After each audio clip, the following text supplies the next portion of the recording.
kulanti wacan daawadayaal ku soo dhawaada wararka dhacdooyinka caalamka qodobada aad ku daawan doontaan waxaa ka mid noqonaya hogaamiye ku-xigeenka Xisbullah oo sheegay in dagaalkii duqeymaha ay si daba dheeraa doonaan inta ay Israa'iil Lubnaan ay ka wado duqeymo iyo sidoo kale weerarada tooska ah. waxaa sidoo kale wararka dhacdooyinka caalamka ku daawan doontaan Sacuudiga oo qaadayo talaabo ka dhan ah duqeymaha Israa'iil ee Lubnaan.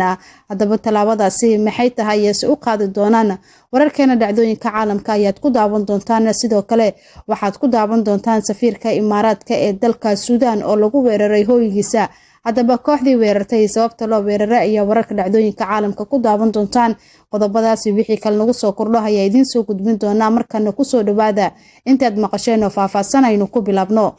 ku-xigeenka hogaamiyaha ururka Xisbullah ayaa Israa'iil uga hanjabay in ciidamada ay la kulmi doonaan iska caabin adag haddii ay go'aansato duulaan dhinaca dhulka oo ka dhanka ah Lubnaan. hogaamiye ku-xigeenka Xisbullah ayaa sheegay in dagaalka uu noqon doono mid daba dheeraada isla markaana iska caabinta Lubnaan aysan joojin doonin taageerada shacabka reer Falastiin.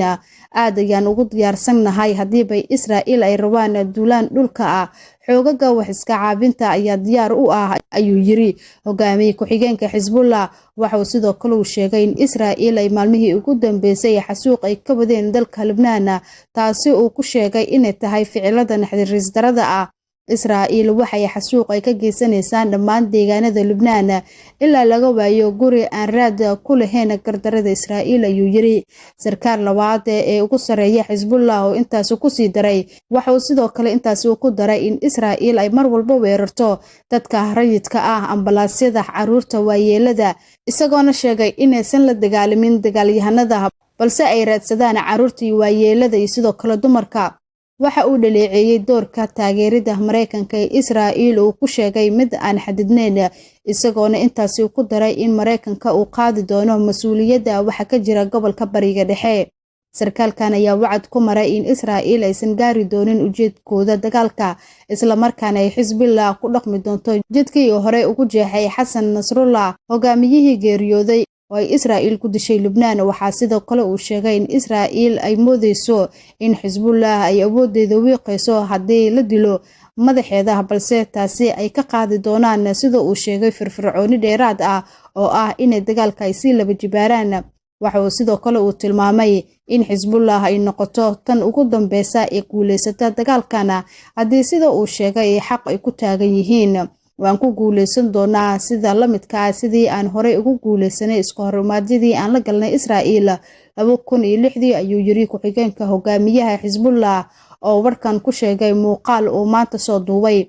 dhanka kale waxa uu sheegay in Xisbullah ay dhawaan soo dooran doonaan hogaamiye cusub iyagoona loo marayo hababka gudaha. hogaamiyahan ayuu sheegay in uu bedeli doono Xasan Nasrullah kaasi oo lagu dilay weerar Israa'iil ka geysatay koonfurta magaalada Beirut. hadalkan ayaa noqonaya kiisii ugu horeeyay ee ka soo baxay Xisbullah tan iyo markii Jimcihii la dilay Xasan Nasrullah oo 32 sano ee la soo dhaafay hogaaminaya ururka Xisbullah. markana Sacuudiga ayaan aadaynaa. Sacuudi Carabiya ayaa qaadaya talaabo ka dhan ah duqeymaha Israa'iil ee ka wado Lubnaan. bayaan ay soo saartay dowladda Sacuudiga ayaa waxay ku sheegtay in Sacuudiga uu taageerayo Lubnaan, iyadoona dhanka kale uu ku baaqday in la ilaaliyo madaxbanaanida iyo midnimada dhuleed ee dalka Lubnaan. wasaaradda arrimaha dibadda ee Sacuudiga ayaa waxay sheegtay in ay isha ay ku hayaan dhacdooyinka muddooyinkii ugu dambeeyay ka dhacayay gudaha dalka Lubnaan ayna ka walwalsan yihiin inkastoo Sacuudiga uusan ka hadlin dilkii hogaamiyaha Xisbullah ee Xasan Nasrullah. waxa uu sidoo kale uu beesha caalamka ugu baaqay inay ka shaqeeyaan ilaalinta amniga gobolka ayna ka hortagaan falalka horseedi kara xaaladda bini'aadanimo. dhinaca kale duqeymaha Israa'iil ee sii socda ayaa laga yaabaa in ay ilaa 1 milyan oo qof ay ku qasbanaadaan inay ka barakacaan guryahooda guud ahaan dalka Lubnaan, sida uu sheegay ra'iisul wasaaraha dalka Lubnaan. waa barakaca ugu weyn ee abid laga cabsi qabo inuu dhaco ayuu yiri. wasaaradda caafimaadka ee dalka Lubnaan ayaa waxay sheegtay in ka badan 50 qof ay ku dhaawacmeen duqeymihii Axadii 2 maalmood kadib markii Israa'iil ay Beirut ku dishay hogaamiyihii kooxda Xisbullah Xasan Nasrullah. hase yeeshee Xisbullah ayaa gantaalo dheeri ah waxay ku turtay waqooyiga Israa'iil taasoo ay kaga jawaabayso dilkii hogaamiyaha. dhanka kale Israa'iil ayaa waxay sheegtay inay fulisay duqeymo ballaaran oo lagu beegsanayo bartilmaameedyada militariga ee Xuutiyiinta dalka Yemen oo ay Iiraan taageerto. ugu dambeynna safiirka Imaaraadka ee dalka Suudaan ayaa lagu weeraray hoygiisa. Dowladda Imaaraadka Carabta ayaa si cara leh ugu farcelisay maanta oo Isniin ah kadib markii la weeraray oo si xun loo waxyeeleeyay guriga safiirka uu fadhiyo dalkaasi oo ay dagaalyahanadu ay weerar ay ku qaadeen. Dalkan khaliijka ee qaniga ku ah saliidda ayaa marar badan iska fogeeyay eedeymaha ah inay dagaalka ay ku lug leeyihiin.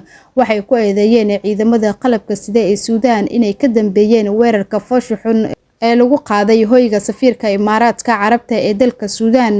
Ciidamada Suudaan ayaa beeniyay inay fuliyeen weerarka iyagoo ku eedeeyay inaysan tilmaameysan xarumaha diblomaasiyadeed. Ciidamada ayaa Imaaraadka ku eedeeyay inay taageeraan jabhadaha Damcu Sariic ama RSF oo ay la dagaalamayaan tan iyo bishii Abriil 2023 dagaalkaasi oo ay ku dhinteen 10,000 oo qof isla markaana uu dhaliyay masiibo bini'aadanimo oo aad u daran.